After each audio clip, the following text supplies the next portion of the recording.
Ku dallon alternativa e programit politik të Partisë Punës nga ajo e partive të tjera?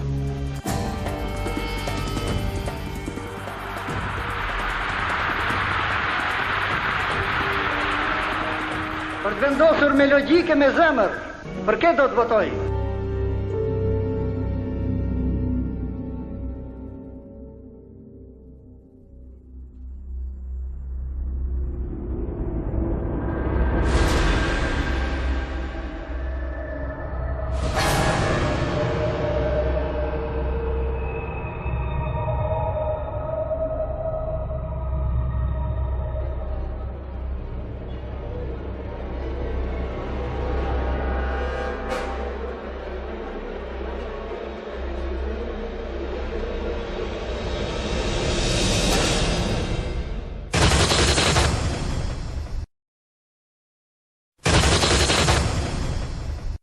Mirëmbrëma.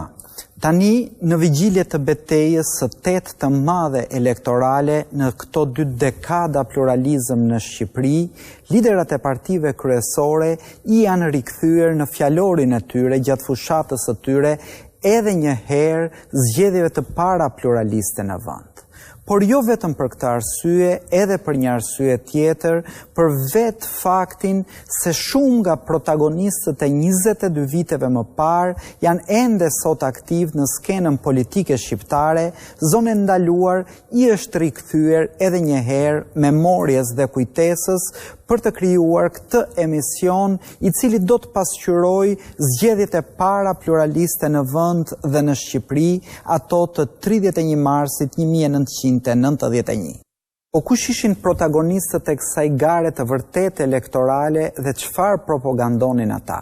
Cila ishte gjendja e vendit në vitin 1991, kur ende shumë shqiptar, më parë se të votonin, kishin mendjen të largoheshin nga Shqipëria për të shpëtuar jetës së vështirë ekonomike dhe kushteve të vështira. Cila ishin në fakt rolet e Sali Berishës dhe Fatos Nanos, të cilët I flisnin popullit shqiptar nëpërmjet të vetmit ekran televiziv në vend. Cili ishte roli I gjendur midis tyre I ish-presidentit të kohës Ramiz Alia. Për të gjitha këto pyetje ne kemi ngritur një kronologji të gjatë e cila fillon me garën elektorale të marsit 91 dhe e cila përfundon fatkeqësisht me një ngjarje tragjike si ajo e 2 prillit në Shkodër. Ashtu sikurse e tham pra, ato janë zgjedhjet e vitit 91 të zhvilluara vetëm në një televizion publik, në televizionin shqiptar. Në fakt, për të rindërtuar historinë tonë, ne nuk jemi mbështetur vetëm në pamjet e televizionit shqiptar, vetëm në pamjet e kinostudios që duhet thënë që për këtë kohë na ka dhënë një dokumentar të rrallë, por gjithashtu jemi mbështetur kryesisht edhe në kronikat e televizioneve të huaj perëndimore. Dihet që zgjedhjet e 31 marsit 91 ishin zgjedhjet kur pritej të binte dhe regjimi komunist I fundit I Europës. Prandaj shumë trupa televizive perëndimore kanë qenë këtu ato ditë për të na dhënë në fakt ose për të na lënë trashëgim edhe një kujtesë të madhe mbi këtë ngjarje. Për të gjitha kronikat që ne kemi në dispozicion, por dhe për pikpyetjet që janë ngritur për aq kohë, ne do t'japim sot një përgjigje. Ne do të evokojmë gjithashtu edhe fakte të tjera për arsye se shumë nga protagonistët e jetës politike të sotme janë protagonist edhe të ati marsi 91. Kujtojmë se aktor atëherë kanë qenë Berisha, Selami, Ruli, Imami, Ruçi nga ana tjetër, Xhuveli, Islami. Të gjithë këta personazhe janë edhe në garën e 23 qershorit, pra të 2 javëve më pas. Por të gjithë këta protagonist, ashtu si që kanë qenë para 20 viteve, dhe të gjitha ato që ne kujtojmë nga jo që ka ndodhur 2 dekada më parë, ju do keni mundësin të shikoni tani në dokumentarin 91, zgjedhjet e para. Le ta ndjekim.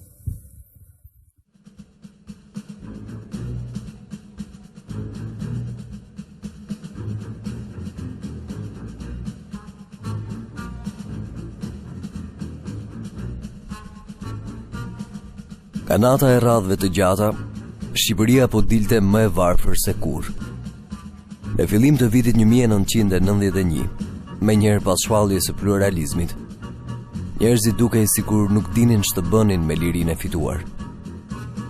Tregu ishte bosh, dhe në ato ditë të para të vitit, dukej sikur ishte shuar vetëm liria për të folur.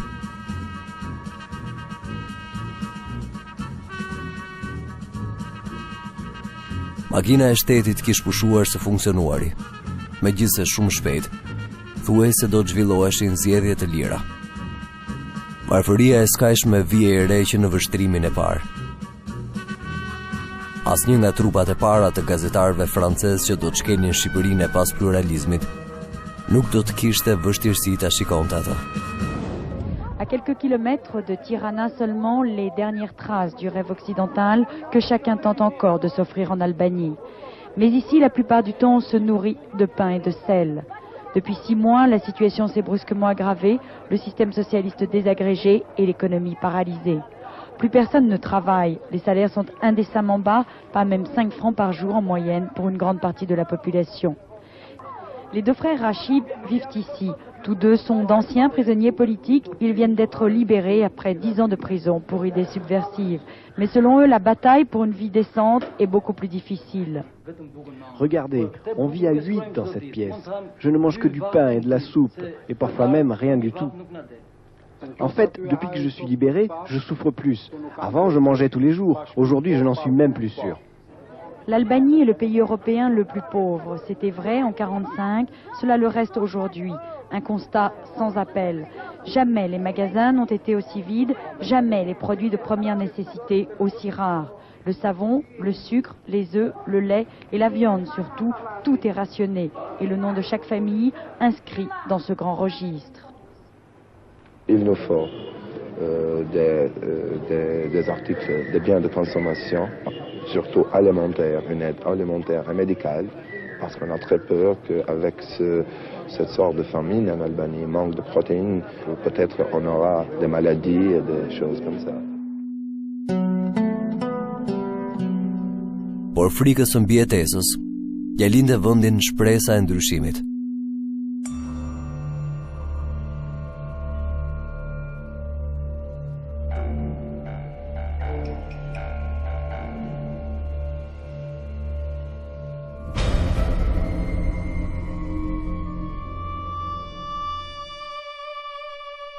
Pluralizmi i shpallur në dhjetor të 90-s, tani po zbatohej në akte ligjore.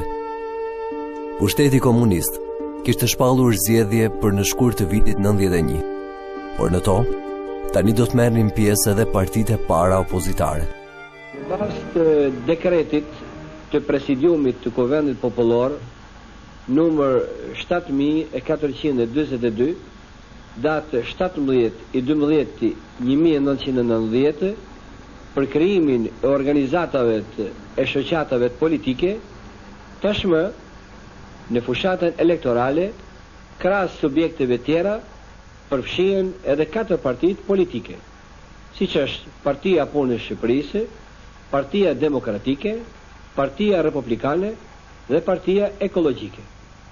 Të gjitha këto parti, si dhe subjekte tjera, kanë të drejtat barabarta, fillimisht për paraqitjen e kandidaturave dhe pastaj vetë kuptohet edhe për deputetët në Kuvendin Popullor. Por pavarësisht se dekretet tashmë që nënshkruar, pakush ishte i përgatitur për këtë ndryshim të beftë. Kjo ishte lehtësisht e shikueshme për syrin e çdo perëndimori. Image symbole de l'ouverture albanaise, des bus français à Tirana, des Savièmes lyonnais d'occasion, terminant leur carrière dans ce pays où il est interdit de posséder un véhicule particulier. Les militaires patrouillent toujours dans le campus. Les Albanais vivent dans une expectative inquiète, méfiants encore devant une caméra étrangère. Pourtant, accompagnés d'un guide officiel, nous avons pu aller par-delà les fresques de la propagande à la rencontre de ces Albanais coupés du monde depuis la dernière guerre. Cet isolement n'a pas tué leur curiosité, ni le goût de certains pour les langues étrangères. Par exemple, cet ouvrier mécanicien s'exprimant en français. C'est la première fois que je parle avec les hommes de la langue française. Notre peuple est très enthousiaste parce que le pluralisme politique exprimé la volonté du peuple. Vous voterez pour quel parti N'explique pas, monsieur. Vous comprenez pas? Non. J'ai compris bien votre expression, mais je ne réponds pas. Oui. Dans cette Albanie où les hommes n'ont pas le monopole des travaux de force, ces femmes se montrent hésitantes aussi, mais plus téméraires lorsque je leur demande pour qui elles vont voter. Le Parti démocratique. Le Parti démocratique, le premier parti d'opposition agréé il y a une semaine par le gouvernement. Les Albanais en attendent avant tout une augmentation de leur niveau de vie. La revendication prioritaire des démocrates était le report des élections. Mais la date du 10 février prochain vient d'être confirmée par le président Alia, leur laissant peu de temps pour faire campagne et pour clarifier leur image.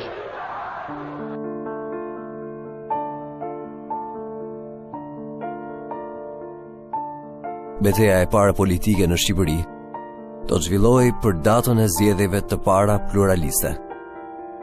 Regjimi I vjetër e kishte filluar garën, duke futur në lojë organizata leva të partisë. Ai kishte nisur për zgjedhjen e deputetëve në forume popullore. Pra, me një fjalë, po tentohej të krijojë një demokraci e kontrolluar të cilën opozita rishtare e kundërshtonte. Ja se si diskutohej në gjirin e ndërmarrjeve ende shtetërore për përzgjedhjen e kandidatëve për deputet.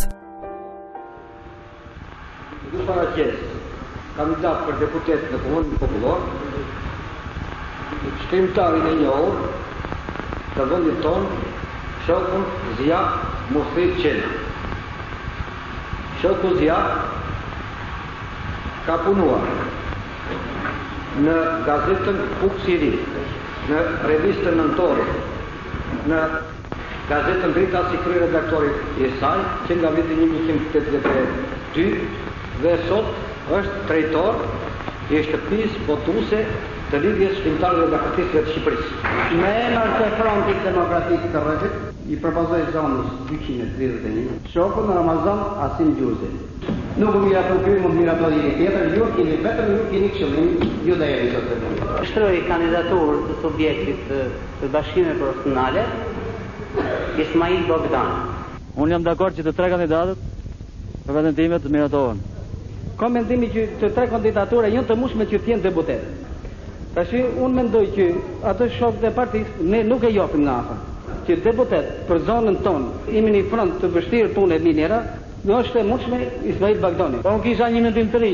Në vend aty shkrimtar, jam dakord që të jetë shoku Hasan Kenga, shef sektori I Kravës, I cili ju e njihni më mirë se sa unë, se unë 3 vjet u bën se vje këtu. Por Partia Demokratike dhe Partia Republikane të porsalindura kërkonin me forcë anullimin e zgjedhjeve të 10 shkurtit, të cilat nuk I linin atyre kohë për të përgatitur. Në të kundërt, ato kërcënonin me bojkot. Kjo e detyroi presidentin e vendit Alia të dekretonte shtyrjen e zgjedhjeve për 31 mars. Vet Alia do të deklaronte në atë kohë mund të ketë shumë argumente pro dhe kundër. Megjithatë e rëndësishme është të gjenden zgjidhje që çojnë në mirëkuptim dhe jo në përçarje. Kokëfortësia dhe egoizmi janë këshilltar të këqij në punë të tilla.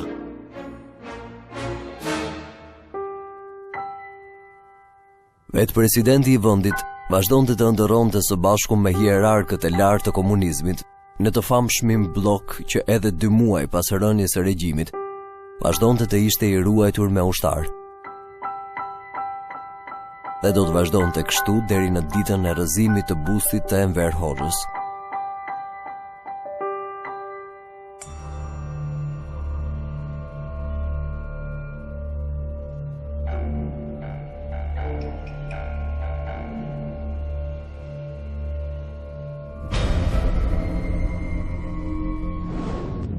Pression populaire, la statue d'Enver Hoxha vacille. Encore une hésitation et le symbole de l'Albanie communiste chute lourdement aux pieds des manifestants. 100 000 personnes environ, étudiants, intellectuels, ouvriers, tous rassemblés au centre de Tirana. Depuis le matin, ils sont là, face à face avec la police, les étudiants jettent des pierres.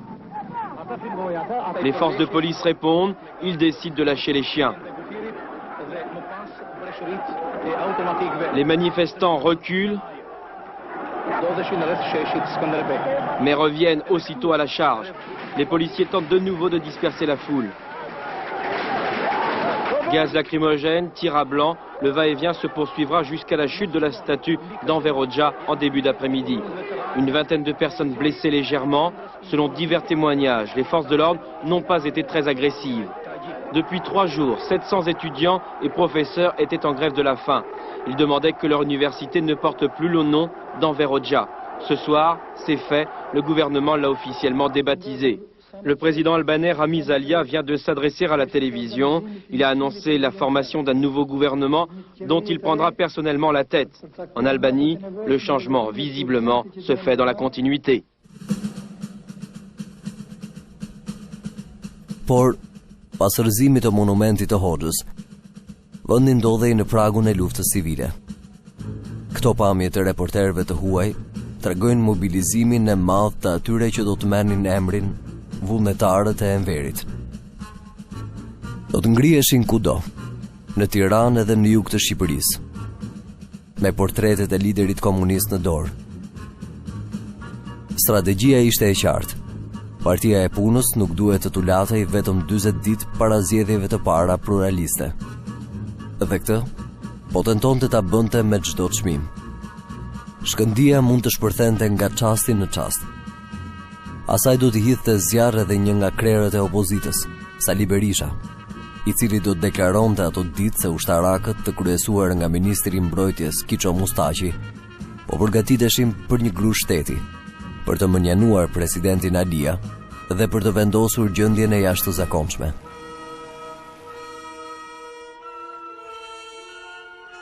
Kjo atmosferë i trëmbi shumë qytetarët e trazuar.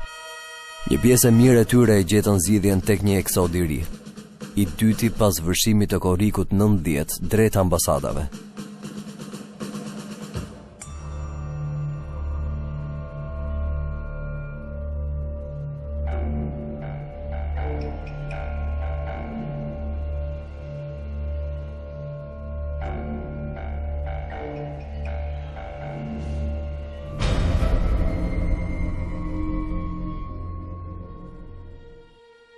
Në datën 6 dhe 7 mars të friksuar dhe të pashpresë, me mira shqiptari u drejtuan porteve të Durrësit, Shëngjinit dhe Vlorës, me shpresën për të arritur shëndoshe mirë në Bari dhe Brindisi. Ata sulmonin portet, rrëmbenin anijet apo barkat e vogla dhe niseshin në drejtim të perëndimit derisa u dha urdhri që portet të bllokoheshin nga ushtria. Kjo është kronika e televizionit Antenne 2, që ka qenë vetë në Durrës. À quelques centaines de kilomètres de là, le port albanais de Turès. C'est ici que l'hémorragie a commencé, la seule brèche ouverte en Albanie, le seul espoir d'émigrer. Mais depuis quelques heures, la porte s'est refermée. Le port a été transformé en zone militaire. L'armée a investi les lieux et essaie de dissuader la foule en tirant en l'air. Certains tentent tout de même une dernière fois leur chance, d'autres se contentent de scruter l'horizon et d'espérer.